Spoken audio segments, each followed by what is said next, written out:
দক্ষিণ চব্বিশ পরগনার ক্যানিং বাজারে এই যে একজন বয়স্ক মহিলা মনে হচ্ছে রাস্তা পরিষ্কার করছে, কিন্তু না, এরা রাস্তা পরিষ্কার করছে না, এরা সোনা সংগ্রহ করছে।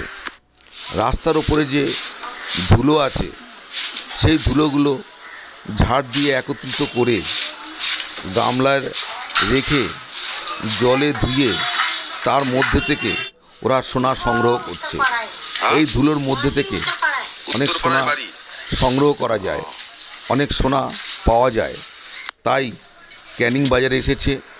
সোনার দোকান যেখানে আছে সেই সোনার দোকান সংলগ্ন যে রাস্তা, সেই রাস্তা এরা ধুলো সংগ্রহ করে একত্রিত করে গামলার মধ্যে রেখে জলে ধুয়ে তারা সোনা সংগ্রহ করছে। দেখুন সেই ছবি আমি আপনাদের দেখাচ্ছি খবর সুন্দরবন থেকে। দেখতে থাকুন সেই ছবি কিভাবে সংগ্রহ করছে ধুলো।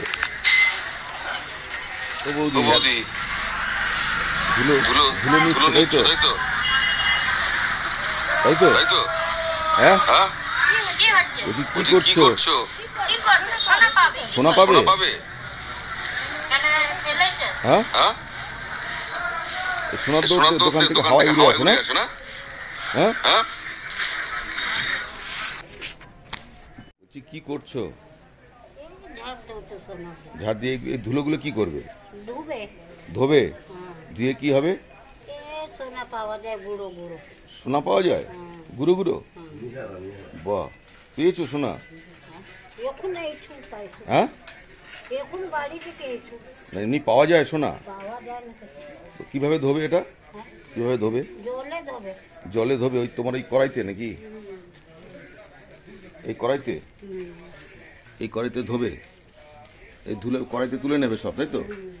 তুলে নিয়ে ভালো করে জলে ধোবে, ধুলে সোনা পেয়ে যাবে।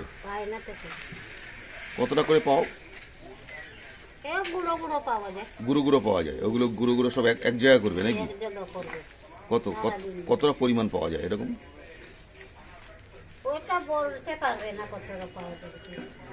কখনো বেশি কখনো কম, তাই তো? হ্যাঁ, এই সোনাটা কোত্থেকে আসে? এই সোনাটা কি সোনার দোকান থেকে আসে? ওই যারা সোনার কাজ করে, তাই তো? মানে এই দোকানটা সোনার কাজ করে, তাই না? এই দোকানটা সোনার কাজ করে। হ্যাঁ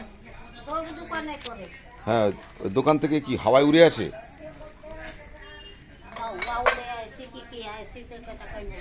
হাওয়ায় উড়ে আসে না? এবার ধোবে এবার, তাই তো?